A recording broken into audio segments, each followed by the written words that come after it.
براءة من الله ورسوله إلى الذين عاهدتم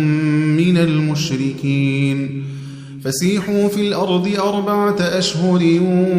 واعلموا أنكم غير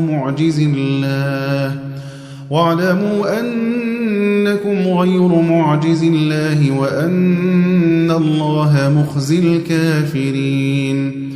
وأذان من الله ورسوله إلى الناس يوم الحج الأكبر أن الله بريء من المشركين ورسوله فإن تبتم فهو خير لكم وإن توليتم فاعلموا أنكم غير معجز الله وبشر الذين كفروا بعذاب أليم إلا الذين عاهدتم من المشركين ثم لم ينقصوكم شيئا ولم يظاهروا عليكم أحدا فأتموا إليهم عهدهم إلى مدتهم إن الله يحب المتقين فإذا انسلخ الأشهر الحرم فاقتلوا المشركين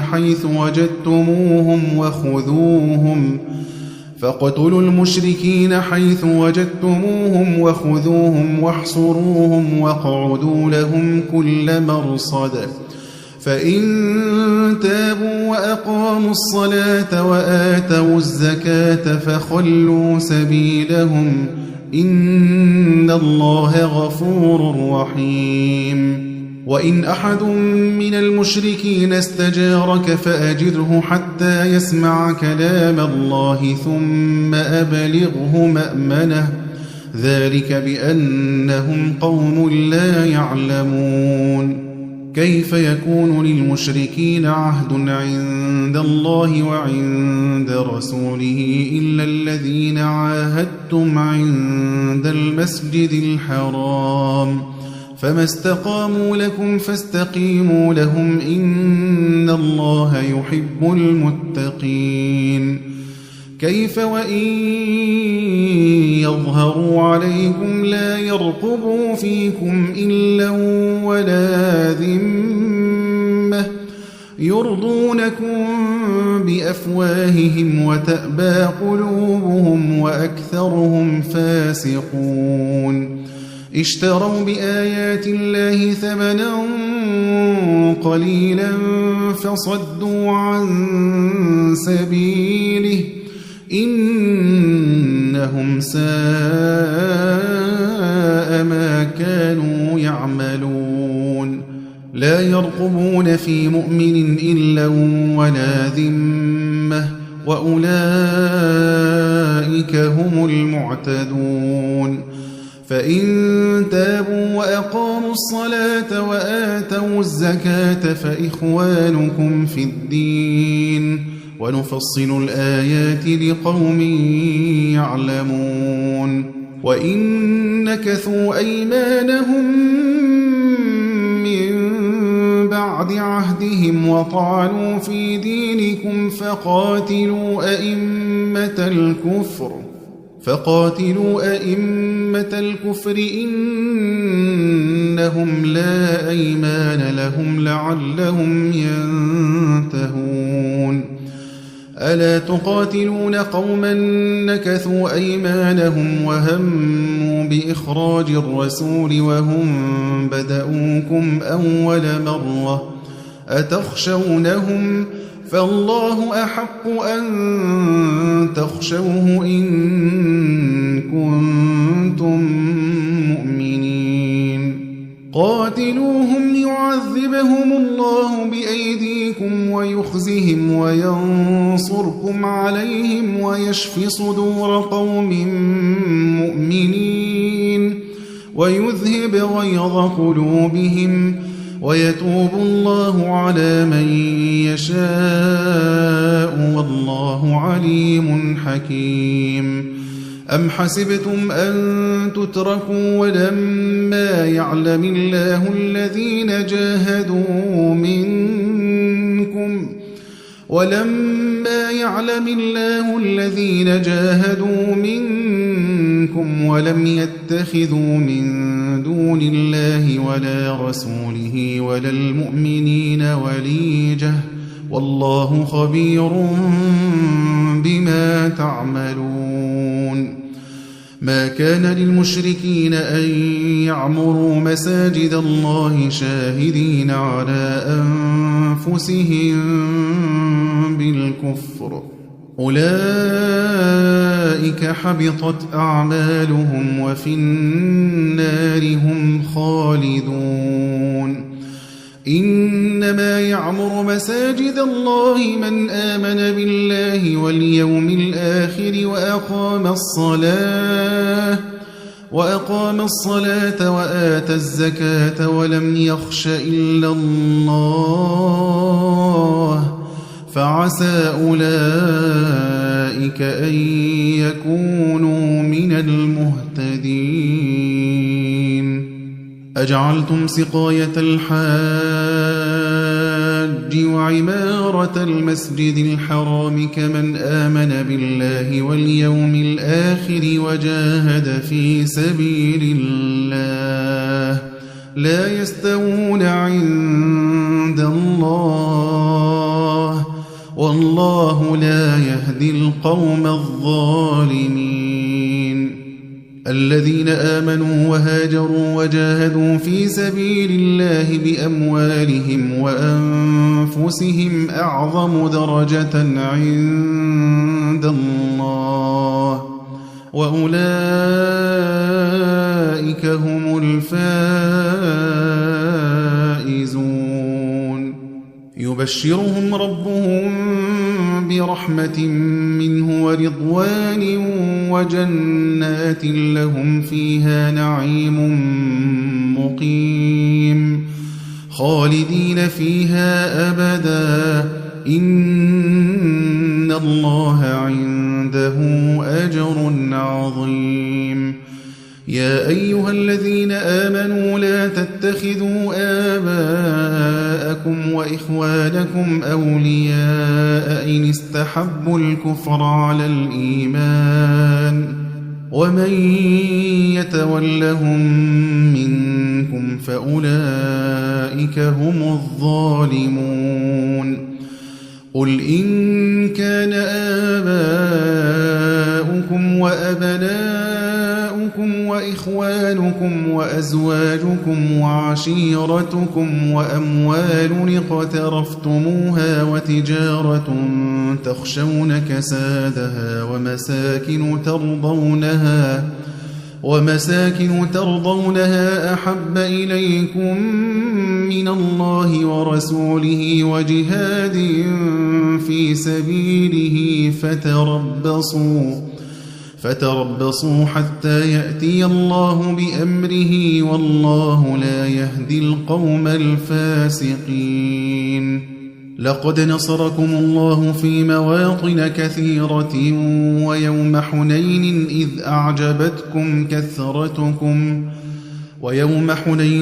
أعجبتكم كثرتكم فلم تغن عنكم شيئا وضاقت عليكم الأرض بما رحبت ثم وليتم مدبرين ثم أنزل الله سكينته على رسوله وعلى المؤمنين وأنزل جنودا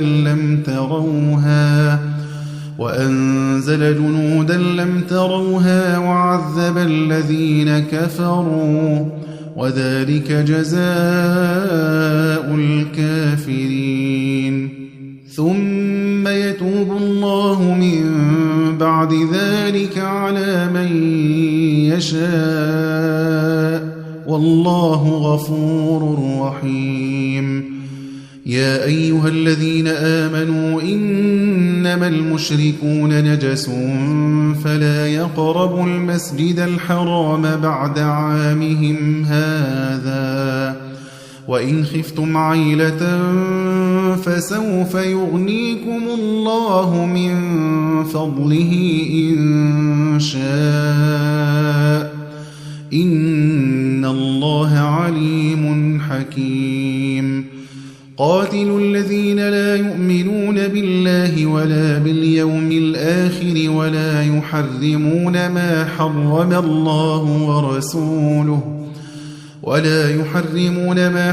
الله ورسوله ولا يدينون دين الحق من الذين أوتوا الكتاب حتى يعطوا الجزية عن يد وهم صاغرون وقالت اليهود عزير ابن الله وقالت النصارى المسيح ابن الله ذلك قولهم بأفواههم يضاهئون قول الذين كفروا من قبل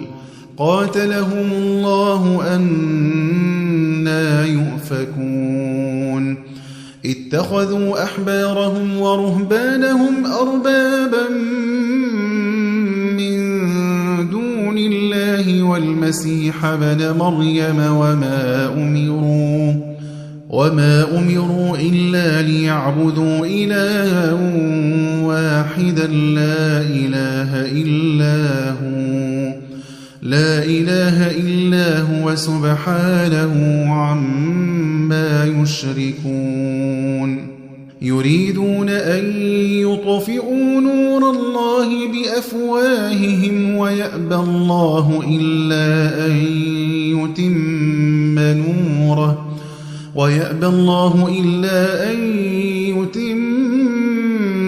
نوره ولو كره الكافرون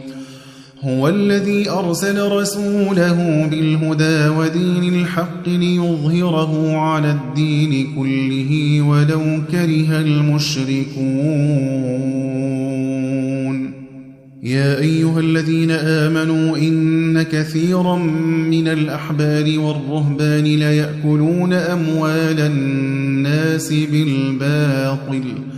ليأكلون أموال الناس بالباطل ويصدون عن سبيل الله والذين يكنزون الذهب والفضة ولا ينفقونها في سبيل الله فبشرهم بعذاب أليم يوم يحمى عليها في نار جهنم فتكوى بها جباههم وجنوبهم وظهورهم هذا ما كنزتم لأنفسكم فذوقوا ما كنتم تكنزون إن عدة الشهور عند الله 12 شهرا في كتاب الله يوم خلق السماوات والأرض منها 4 حرم ذلك الدين القيم فلا تظلموا فيهن أنفسكم وقاتلوا المشركين كافة كما يقاتلونكم كافة واعلموا أن الله مع المتقين إنما النسيء زيادة في الكفر يضل به الذين كفروا يحلونه عاما ويحرمونه عاما ليواطئوا عدة ما حرم الله فيحلوا ما حرم الله زين لهم سوء أعمالهم والله لا يهدي القوم الكافرين يا أيها الذين آمنوا ما لكم إذا قيل لكم انفروا في سبيل الله اثاقلتم إلى الأرض أرضيتم بالحياة الدنيا من الآخرة فما متاع الحياة الدنيا في الآخرة إلا قليل إلا تنفروا يعذبكم عذابا أليما ويستبدل قوما غيركم ولا تضروه شيئا والله على كل شيء قدير إلا تنصروه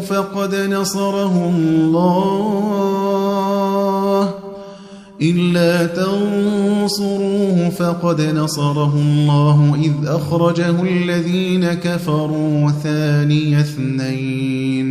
إذ أخرجه الذين كفروا ثاني اثنين إذ هما في الغار إذ يقول لصاحبه لا تحزن إن الله معنا فأنزل الله سكينته عليه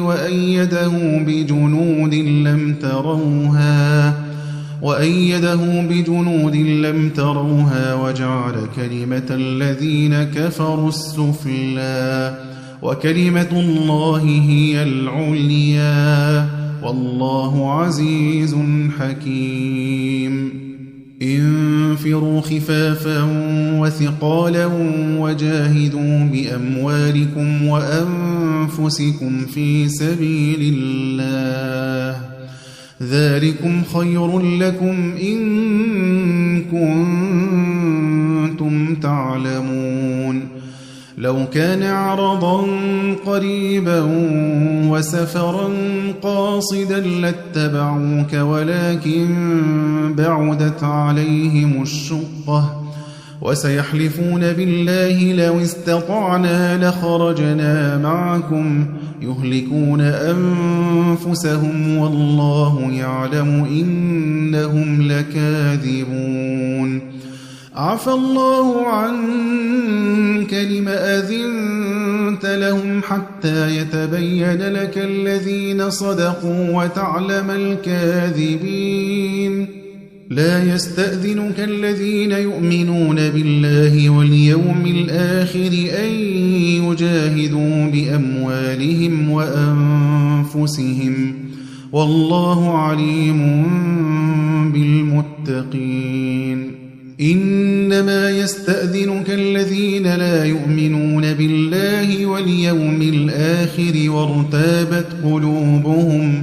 وارتابت قلوبهم فهم في ريبهم يترددون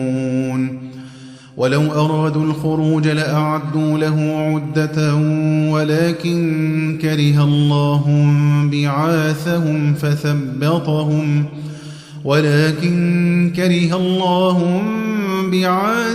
فثبطهم وقيل اقعدوا مع القاعدين لو خرجوا فيكم ما زادوكم إلا خبالا ولأوضعوا خلالكم يبغونكم الفتنة وفيكم سماعون لهم والله عليم بالظالمين لقد ابتغوا الفتنة من قبل وقلبوا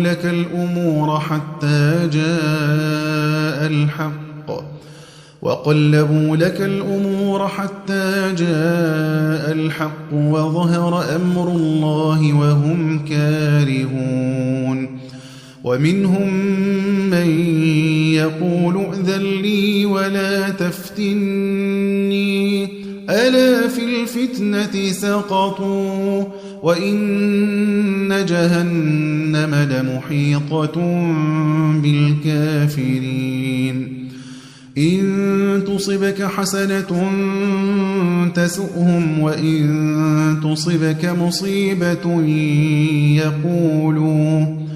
وإن تصبك مصيبة يقولوا قد أخذنا أمرنا من قبل ويتولوا وهم فرحون قل لن يصيبنا إلا ما كتب الله لنا هو مولانا وعلى الله فليتوكل المؤمنون قل هل تربصون بنا إلا إحدى الحسنيين ونحن نتربص بكم أن يصيبكم الله بعذاب من عنده أو بأيدينا فتربصوا إنا معكم متربصون قل أنفقوا طوعا أو كرها لن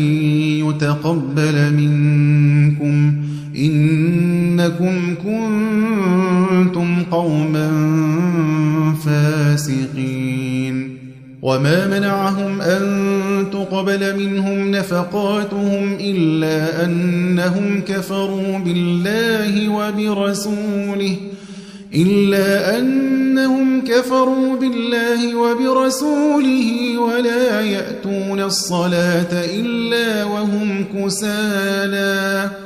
ولا يأتون الصلاة إلا وهم كسالى ولا ينفقون إلا وهم كارهون فلا تعجبك أموالهم ولا أولادهم إنما يريد الله ليعذبهم بها في الحياة الدنيا وتزهق أنفسهم وهم كافرون ويحلفون بالله إنهم لمنكم وما هم منكم ولكنهم قوم يفرقون لو يجدون ملجأ أو مغارات أو مدخلا لولوا إليه وهم يجمحون ومنهم من يلمزك في الصدقات فإن أعطوا منها رضوا وإن لم يعطوا منها إذا هم يسخطون ولو أنهم رضوا ما آتاهم الله ورسوله وقالوا حسبنا الله سيؤتينا الله من فضله ورسوله إنا إلى الله راغبون إنما الصدقات للفقراء والمساكين والعاملين عليها والمؤلفة قلوبهم وفي الرقاب والغارمين وفي سبيل الله وابن السبيل فريضة من الله والله عليم حكيم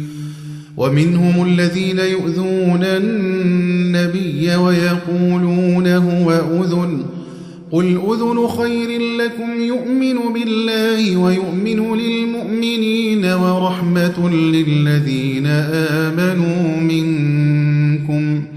والذين يؤذون رسول الله لهم عذاب أليم يحلفون بالله لكم ليرضوكم والله ورسوله أحق أن يرضوه إن كانوا مؤمنين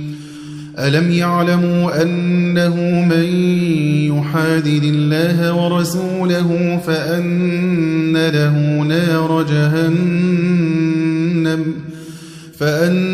له نار جهنم خالدا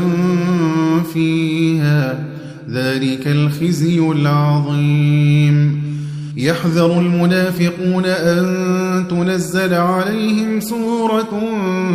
تنبئهم بما في قلوبهم قل استهزئوا إن الله مخرج ما تحذرون ولئن سألتهم ليقولن إنما كنا نخوض ونلعب قل أبالله وآياته ورسوله كنتم تستهزئون لا تعتذروا قد كفرتم بعد إيمانكم إن نعف عن طائفة منكم نعذب طائفة بأنهم كانوا مجرمين المنافقون والمنافقات بعضهم من بعض يأمرون بالمنكر وينهون عن المعروف ويقبضون أيديهم نسوا الله فنسيهم إن المنافقين هم الفاسقون وعد الله المنافقين والمنافقات والكفار نار جهنم خالدين فيها هي حسبهم ولعنهم الله ولهم عذاب مقيم كالذين من قبلكم كانوا أشد منكم قوة وأكثر أموالا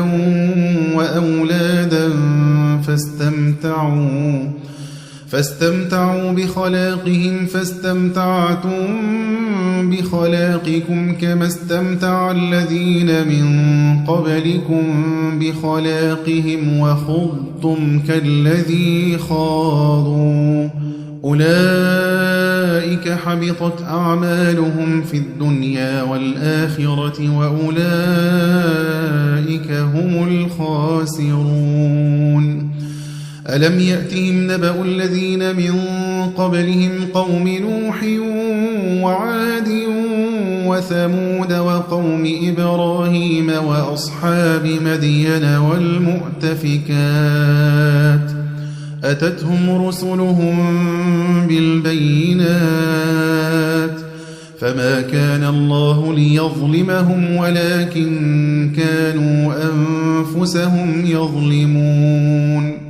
والمؤمنون والمؤمنات بعضهم أولياء بعض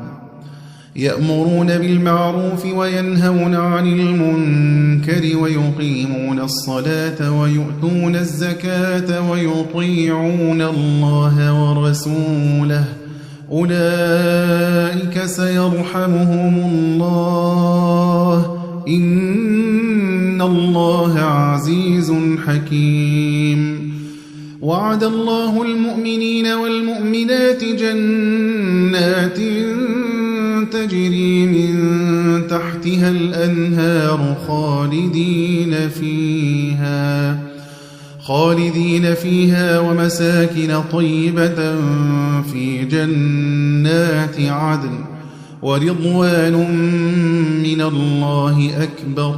ذلك هو الفوز العظيم يا أيها النبي جاهد الكفار والمنافقين واغلظ عليهم ومأواهم جهنم وبئس المصير يحلفون بالله ما قالوا ولقد قالوا كلمة الكفر وكفروا بعد إسلامهم وهموا بما لم ينالوا وما نقموا إلا أن أغناهم الله ورسوله من فضله فإن يتوبوا يك خيرا لهم وإن يتولوا يعذبهم الله عذابا أليما في الدنيا والآخرة وما لهم في الأرض من ولي ولا نصير ومنهم من عاهد الله لئن آتانا من فضله لنصدقن ولنكونن من الصالحين فلما آتاهم من فضله بخلوا به وتولوا وهم معرضون فأعقبهم نفاقا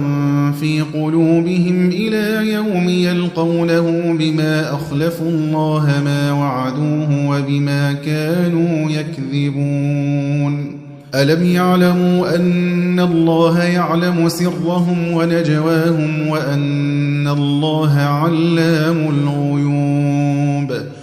الذين يلمزون المطوعين من المؤمنين في الصدقات والذين لا يجدون إلا جهدهم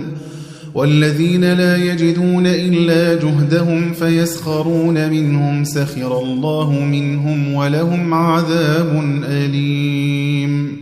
استغفر لهم أو لا تستغفر لهم إن تستغفر لهم 70 مرة فلن يغفر الله لهم ذلك بأنهم كفروا بالله ورسوله والله لا يهدي القوم الفاسقين فرح المخلفون بمقعدهم خلاف رسول الله وكرهوا أن يجاهدوا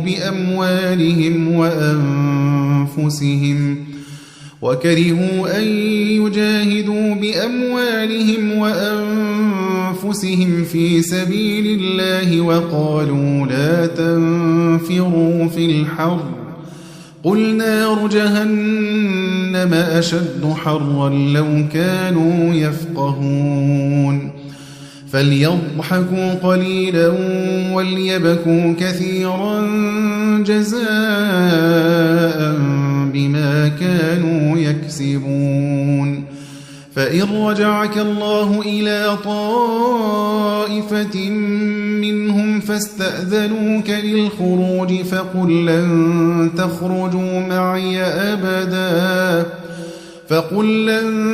تخرجوا معي أبدا ولن تقاتلوا معي عدوا إنكم رضيتم بالقعود أول مرة فاقعدوا مع الخالفين ولا تصل على أحد منهم مات أبدا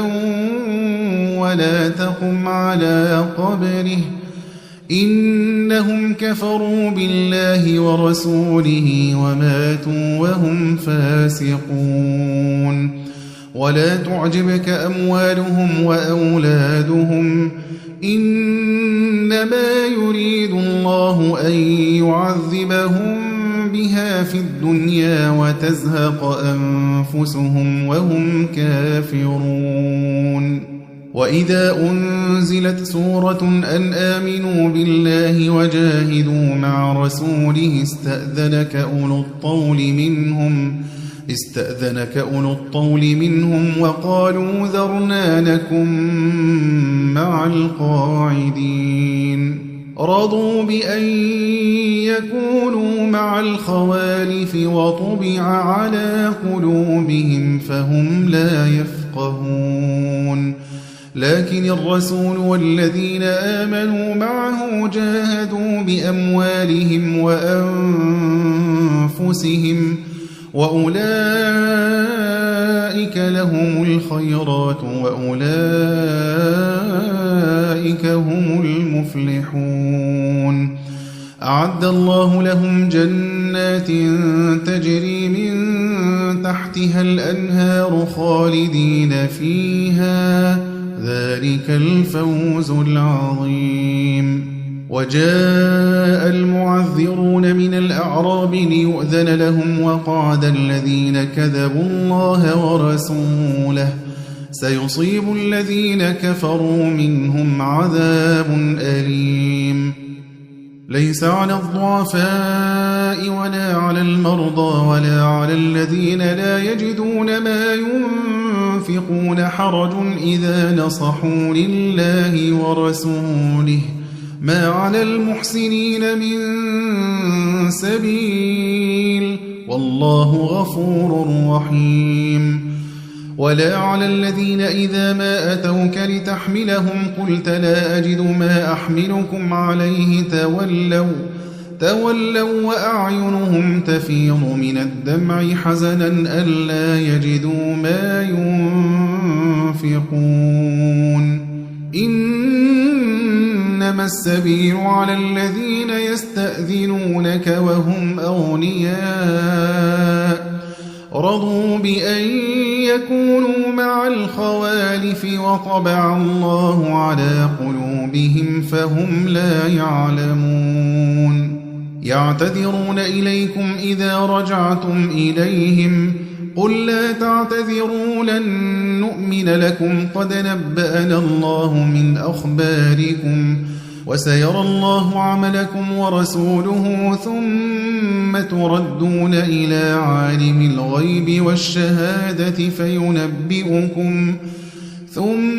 تردون إلى عالم الغيب والشهادة فينبئكم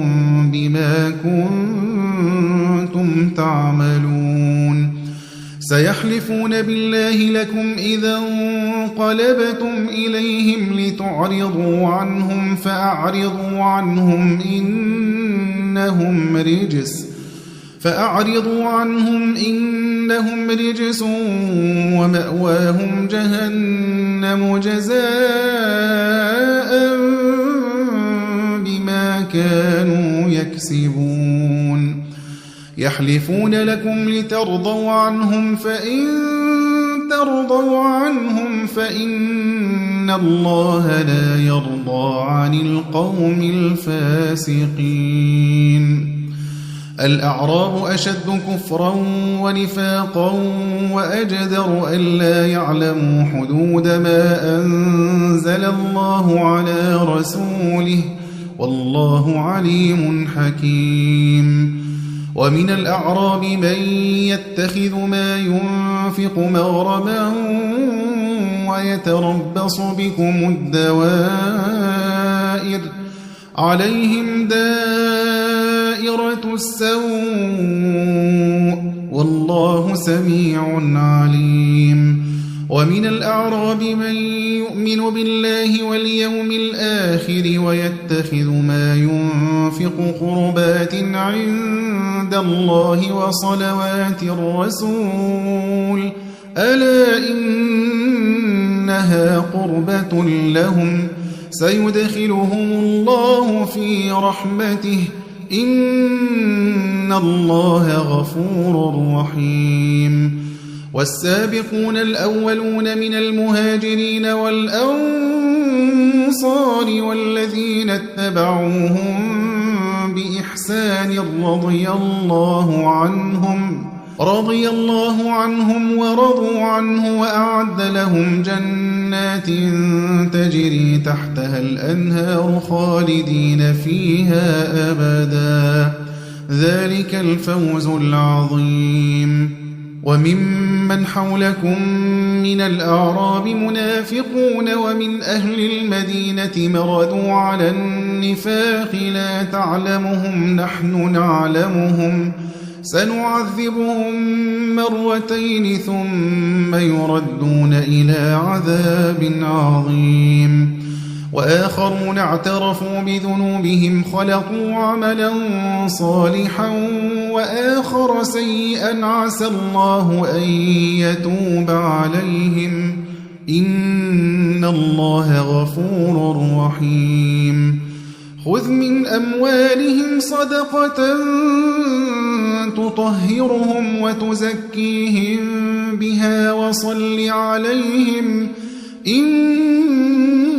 صلاتك سكن لهم والله سميع عليم ألم يعلموا أن الله هو يقبل التوبة عن عباده ويأخذ الصدقات ألم يعلموا أن الله هو يقبل التوبة عن عباده ويأخذ الصدقات وأن الله هو التواب الرحيم وقل اعملوا فسيرى الله عملكم ورسوله والمؤمنون وستردون إلى عالم الغيب والشهادة فينبئكم بما كنتم تعملون وآخرون مرجون لأمر الله إما يعذبهم وإما يتوب عليهم والله عليم حكيم والذين اتخذوا مسجدا ضرارا وكفرا وتفريقا بين المؤمنين وإرصادا لمن حارب الله ورسوله من قبل وليحلفن إن أردنا إلا الحسنى والله يشهد إنهم لكاذبون لا تقم فيه أبدا لمسجد أسس على التقوى من أول يوم أحق أن تقوم فيه رجال يحبون أن يتطهروا والله يحب المطهرين أفمن أسس بنيانه على تقوى من الله ورضوان خير أم من أسس بنيانه على شفا جرف هار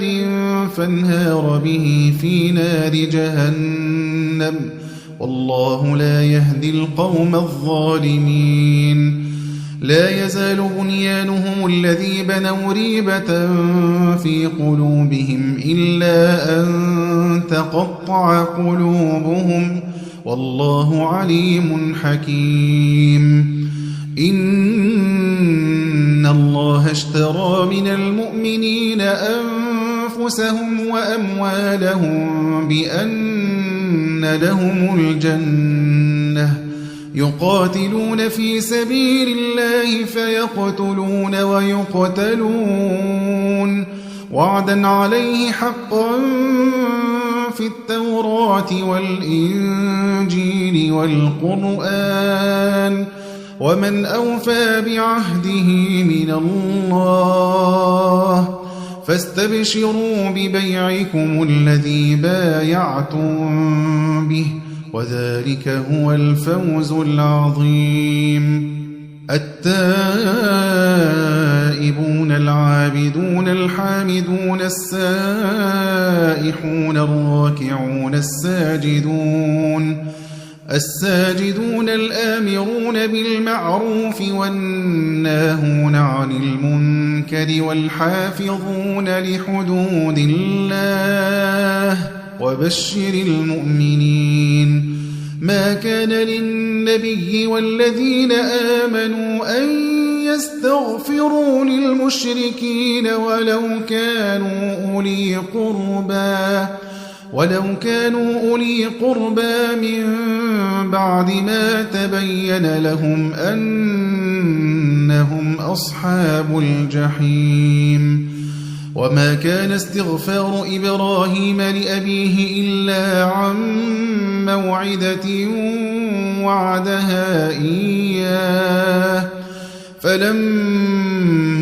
تبين له أنه عدو لله تبرأ منه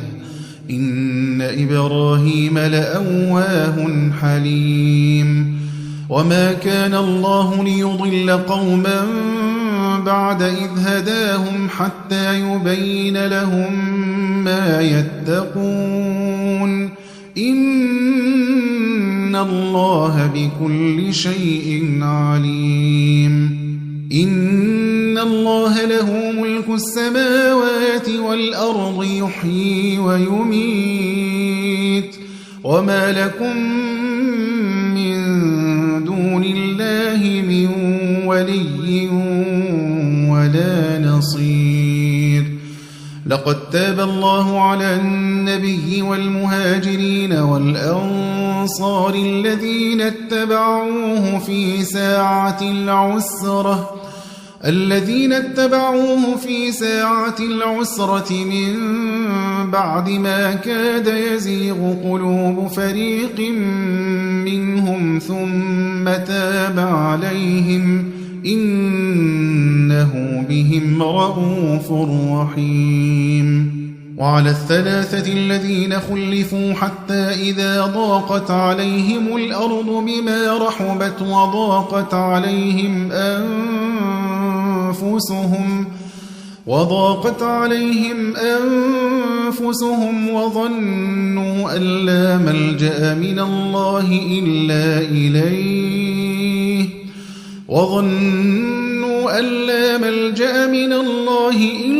إليه ثم تاب عليهم ليتوبوا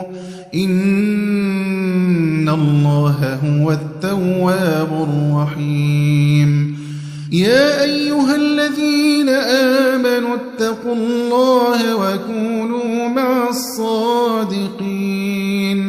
ما كان لأهل المدينة ومن حولهم من الأعراب أن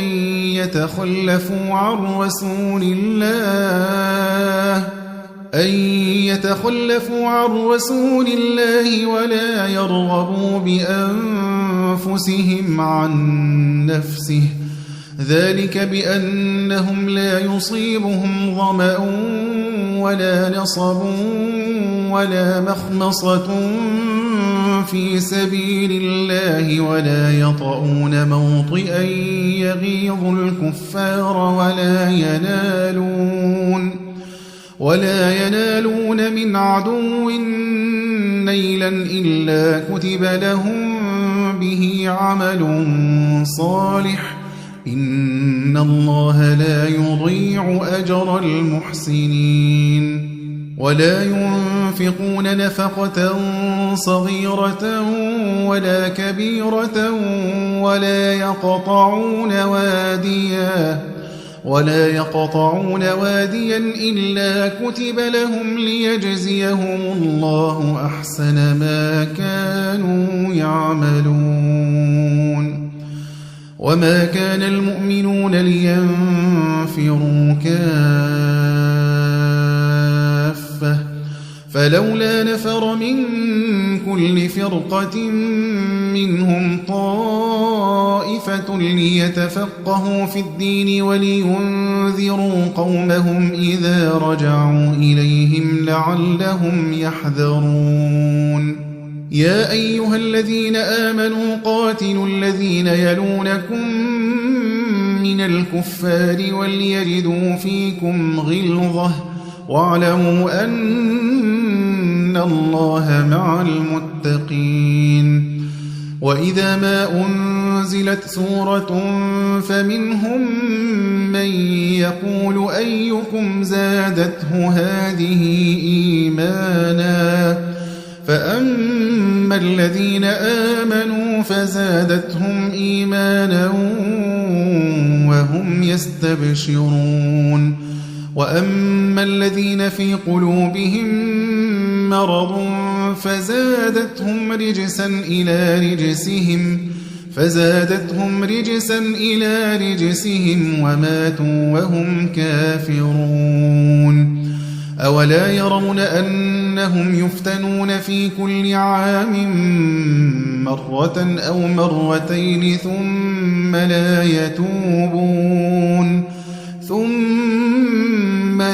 يتوبون ولا هم يذكرون وإذا ما أنزلت سورة نظر بعضهم إلى بعض هل يراكم من أحد ثم انصرفوا صرف الله قلوبهم بأنهم قوم لا يفقهون لقد جاءكم رسول من أنفسكم عزيز عليه ما عنتم حريص عليكم بالمؤمنين رؤوف رحيم فإن تولوا فقل